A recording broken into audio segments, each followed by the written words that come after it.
Good morning, class. It's YBA and the subject is American literature.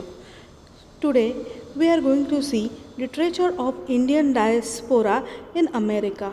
We already see the term diaspora, and then we also saw about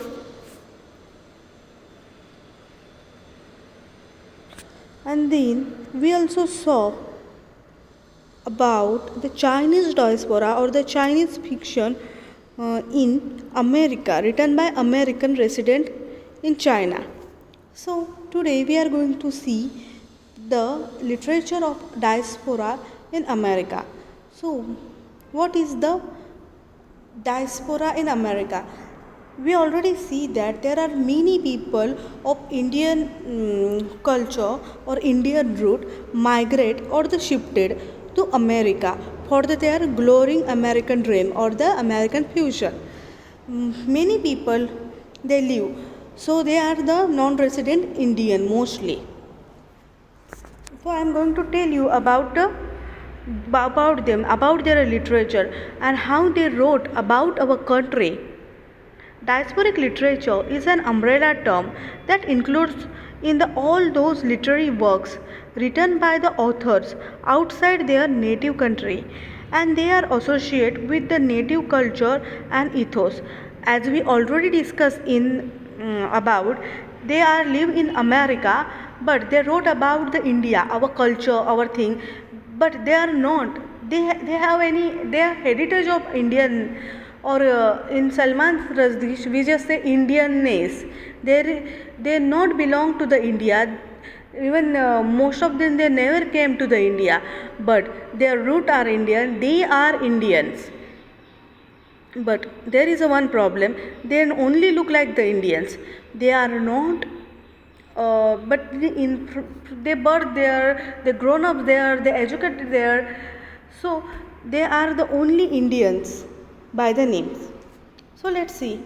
A sense of loss and alienation are marked features which emerge as a result of migration and the expansion. Generally, diasporic literature deals with alienation, displacement, existence, rootlessness, nostalgia, and the quest of identity. The issue related to the amalgam or the distinction of the culture are also matters of concern. We already discussed about that all. Why? How we discuss about that? Their explanation, their rootlessness, their existence. त्यांना माहीत नसतं की ते mostly कोणत्या त्यांनी कल्चरसारखं वागायचं. Their parents are the focus them to learn how to be an Indian.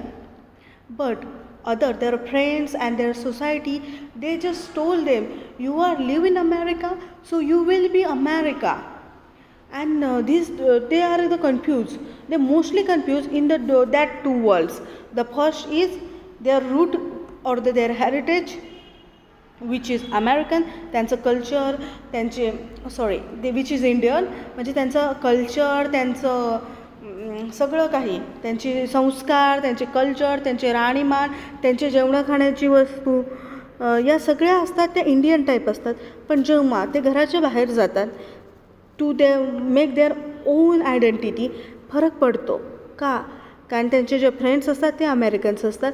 Even African अमेरिकनमध्ये पण आपण हेच पाहिलं होतं, ज्यूइशमध्ये पण हेच पाहिलं होतं आणि चायनीजमध्ये सुद्धा आपण हेच पाहिलं होतं की ते यू एसमध्ये राहतात, पण त्यांचं कल्चर त्यांचे संस्कार त्यांचे all the things are the many difference from our another. Even आपली त्यांची लँग्वेजसुद्धा दे आर द डिफरन्स. आणि हा जो त्यांच्यातल्या दोन गोष्टींमध्ये ट्रोल होतो किंवा ते खूप कन्फ्यूज होतात. आणि जेव्हा ते जी स्टोरी लिहितात त्यांच्या आयुष्याबद्दल किंवा तिथल्या परिस्थितीबद्दल, त्याच्यामध्ये मोस्टली आपल्याला काय म्हणतं like we just say the घर के ना घाट के, त्या टाईप त्यांची परिस्थिती असते. They are just kind of confusion. त्यांच्यात कन्फ्यूज असतं, त्यांच्यात रूटलेसनेस नसतो. Because the Indian people said that yes you are the you are Americans, be like Americans. The American says that you are Americans, but you are from India, so be like them. And then on the people they just confuse and say, yes, can it's okay to be Indian with the Indian root and so called samskars, or it be the Americans. त्यामुळे त्यांच्यात rootlessness असतो. ते कुठले असतात, त्यांना कुणीच दोन्ही society त्यांना ॲक्सेप्ट करत नाही आहेत, ना इंडियन्स ना अमेरिकन्स. देन एलिनायझेशन. एलियन म्हणजे काय, एकटेपण, right. I am talking about the major themes. The sense of rootlessness, alienation. ते एकटे असतात, की they are not the particularly Americans असतात और नॉट ते इंडियन असतात, ते एकटेच असतात. अँड द सराउंडिंग, ती एकट्याची जी भावना असते त्यांच्यामध्ये, it's so confuse. Then confusion. I am talking about the confusion. आता मी तुम्हाला ऑलरेडी सांगितलेलं आहे, किंवा आपण परत ही कन्फ्युजनची स्टोरी द डायस्पोराच्या लिटरेचरमध्ये झालं, ज्युईशमध्ये, आफ्रिकन अमेरिकनमध्ये, त्याचप्रमाणे आपण ऑल द थिंग्स आपण ज्या बोलतो आहेत ना, त्या आपल्याला इथंच येतात. ते कंटिन्युअसली आपण त्याबद्दल बोलतो आहे. They are confused about their own identity, who I am and why I am doing this and it's compulsory to doing मी हे का पहिला तर त्यांना प्रश्न पडलेला आहे, हू आय ॲम. कारण they have no roots, they are alien to the society. Then त्यांचं खूप कन्फ्युजन असतं. त्याच्यानंतर ते काय म्हणतात की कोण आहेत आम्ही, पण त्यांना त्याचं उत्तर सापडत नाही. Then the nostalgia. आता समजा ते एखादा असेल, समजा तुम्ही इंडियामधून अमेरिकेमध्ये राहायला गेला and you are settled there. तुम्हाला दरवेळेस कोणत्या गोष्टी लक्षात येतील की येस, आमच्या भारतात असं होतं, आम्ही आमच्या घरी असं करायचो, आम्ही तसं करायचो, आम्हाला दिवाळीला एवढ्या सुट्ट्या होत्या, तुम्ही मला अशाच का सुट्ट्या देतात, अँड सो ऑन. तर नॉस्टॅल्जियाची तर ती जी भावना असते, आपल्याला सगळं काही आठवण्याची, आपलं आपलं आपलं आपलं काय, तर ती जी योजना असते ती इथं जाते. नंतर डिसलोकेशन. ऑफकोर्स लोकेशन हे it's a most important things. Then suffering due to the discrimination on the basis of race, culture, religion and a language conclude into conflict, fight for identity, and on the other lead to feel of marginality as a minority group, which the result fracture identity, and each of these find expression in Indian American writing. तर त्याच्यामध्ये काय सांगितलेलं आहे की त्यांना suffering होते. Yes, आता आपण बघा, आपण इंडियामध्ये राहतो, तर आपण कोण आहेत, तर आपण मार्जिनल्स नाही आहेत आपण. तर त्याच्यामध्ये त्यांना ती जी भावना असते ते, कारण ते लोक कमी आहेत. ओके, अमेरिकन्समध्ये Indian people they are the ते लोकसंख्येने कमी आहे, so they are the marginals there. आणि ॲज आपण आफ्रिकन अमेरिकन किंवा Jewish literature or the Chinese डायस्पोरामध्ये पाहिलं होतं की race, through the race, like African American किंवा कलरवरून किंवा तुमच्या धर्मावरून त्यांना जरी ते तिथलेच असले तरी त्यांना वेगळं पाडलं जातं. जस्ट लाईक चायनीजमध्ये चायनीजचे कल्चर होतं, त्याच्यामुळे ते वेगळं होतं. रिलिजनमुळे पण लाईक ज्युईश, तुम्ही ज्यू आहात, तुम्ही वेगळे आहात, दॅट्स वाय त्यांना फरक पडत होतं. Then language. Now they are the speaking the language, वेगवेगळ्या लँग्वेज बोलतात, तिथं पण होतं. जस्ट लाईक आपण इंडियन आहेत, so we are speaking various language. आता समजा की तुम्ही सगळे मराठी बोलत आहात आणि तेव्हाच तुमच्यात एक हिंदीमधला मुलगा आला, तर तुम्ही त्याला बाजूला पाडाल. Of course the same thing happen with us, की आमच्या क्लासमध्ये एक मुलगा होता, he is from Yemen and he is not, of course तो अरबी बोलायचा आणि आम्ही मराठीतच बोलायचो. Then our sir he actually said that की just don't do with him. जेव्हा तो मुलगा तुमच्याबरोबर असेल, you must speak in English, not the your mother tongue. माहिती आहे तुम्हाला मराठी खूप छान येतं, पण त्याला असं वाटतं की हे स्वतः काहीतरी बोलतात आणि ते आपल्याबद्दलच बोलतात. त्यामुळे त्याला काय होतं की त्या मुलाला काय व्हायचं, हिज नेम वॉज रकीब, आणि त्याला काय व्हायचं की हे लोक माझ्याशीच असं बोलतात आहे, मला सोडून बोलतात आहे, मी काय करावं. आणि त्याच्यामध्ये जी भावना असायची, कॉन्फ्लिक्ट जे असायचं ते खूप जास्त व्हायचं. दॅट्स वाय आम्हाला सरांनी सांगितलेलं की त्याचे समोर असताना तुम्ही बोला मराठी, पण जेव्हा तुम्ही बोलत असाल तेव्हा प्लीज इंग्लिशमध्ये बोला, म्हणजे त्याला असं वाटेल की हे आम्हाला सामावून घेतात आहे. तर ही जी भावना असते एकटेपणाची, देन फाईट फॉर आयडेंटिटी. तर हू आय ॲम, आय जस्ट प्रश्न पडला की मी अमेरिकन आहे, मी इंडियन आहे, मी चायनीज आहे. तर ह्या गोष्टी माझ्या ह्याच्यात बदलेल्या असतात. मी नक्की कोण आहे, मी काय फॉलो करायचं आणि कसं करायचं. त्याच्यानंतर मग आयडेंटिटी क्रायसिस असतो त्यांचा. या सगळ्या ज्या रेस, कल्चर, लँग्वेज, त्यांचं दिसणं. ओके, आपण मोस्टली लोकांपेक्षा वेगळे दिसतो. वी आर द इंडियन, आपण मोस्टलीच वेगळेच दिसतो. तर या सगळ्या याच्यावरून आपल्या जी भावना निर्माण होते ती भावना ते लिहितात इंडियन नेचरमध्ये. They create the imaginary homelands, memories of their homeland, cultural dilemmas and deal with it. Issues of racism and the colour are the protean themes. Okay, त्यांनी काय केलं स्वतःसाठी लिटिल इंडिया आला की आपण बघितलं होतं तेव्हा लिटिल चायनाच बनवलेलं त्यांनी. त्यामुळे ते पुन्हा त्यांनी तसं इंडिया बनवतात, त्यांची इमॅजिनरी होमलँड बनवतात. लाईक झुंपा लहरीमध्ये आपण मोस्टली बघतो की ती तिथं स्वतःचं लाईफ वेगळंच याच्यात आणि ते त्याच्यात राहतात, त्या कोशात राहतात आहे.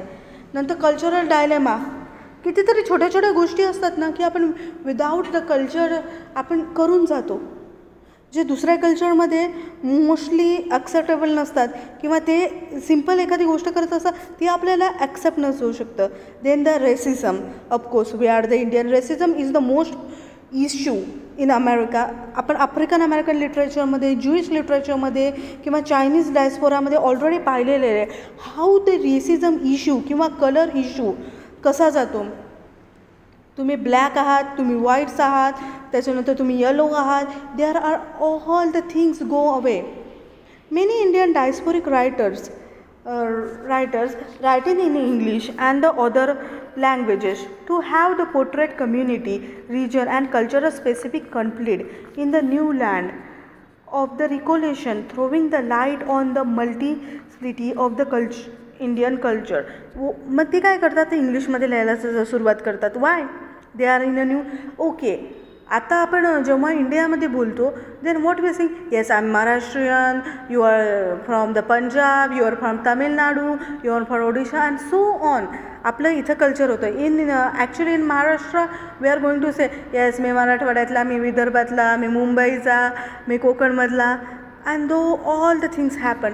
But when you are in India, what outside of India, specially in America, तुमच्याबरोबर तुमचा मित्र, भलेही तो साऊथचा असो, नॉर्थचा असो, ईस्टचा असो, वेस्टचा असो, ही बिकेम युअर फ्रेंड. का? कारण तुम्ही एका इंडिया या कंट्रीमधसाठी बिलॉंग करता. ते you all the Indian things. तर त्यामुळे ते काय करतात, ते मोस्टली चूज त्यांच्या मदर टंगमध्ये लिहिण्याच्याऐवजी they prefer to write in India because there is a multi language in India. So again I am going to telling about the Indian culture. ते त्यांच्या व्ह्यूने इंडियन कल्चर लिहितात. ते आपल्याला ॲप्रोप्रिएट असेलच असं काही नाही आहे. Most serious concern about the diaspora issue have been dislocation, fragmentation, nostalgia from home, marginalisation, racial hatred, culture, gender hatred, conflicts, identity crisis, generation difference, the violence and the sexual explosion suffering by the Indian women, both home at the workplace, for the various reasons such as the mismatched marriage with NRI, mean with the feudal approach of the Indian husband have despite too. तर याच्यामध्ये simply त्यांनी काय सांगितलेलं आहे की mostly या सगळ्या गोष्टी जे आहे, पहिले तर आहे आपल्याला घरची आठवण येते, त्याच्यानंतर आपलं घरचं वाटतं, त्याच्यानंतर racial hatred. Yes we are India. ते लोक तुम्ही बऱ्याच बातम्या अशा ऐकल्या असतात की इंडियन स्टुडंटला मारलं. दे नेवर थॉट अबाउट हा इंडियन आहे, हा आपल्या जॉब घेणार आहे आणि so on. Then culture and gender hatred, the same thing happen. Gender hatred तर सगळ्याच याच्यात आहे. तुम्ही पाहतात इवन द वुमेन्सचे प्रॉब्लेम हे वेगळे आहेत. तर मोस्ट ऑफ द वुमेन्स काय करतात की अमेरिकेला राहायला जावं म्हणून what they do, they get married with NRI. आणि मग NRI गेलं त्यांना असं फ्री लाईफ जगायची असते. मग तिथं पुन्हा काय होतं की समथिंग हॅपन विथ देम. कारण इंडियन मॅन हा इंडियन वाईफला तसंच वागवणार ज्यांना तो फ्रीडम त्या ॲक्सेप्टेड करत असतात. In America they don't get it. Even जर ते वॉक करायला जातात दे जस्ट थिंक दॅट की mostly she is the woman आणि तिला okay all the type of not only the Indian पण there is happening with us. त्याच्यानंतर आपण बघू शकतो की Bharati Mukherjee's novel wife and jasmine despite the Indian in the US land of the immigrate both legal and illegal. तिने कसं सांगितलेलं आहे की बोथ लीगल अँड इलिगलबद्दल तिने स्टोरी सांगितली आहे. Before the globalisation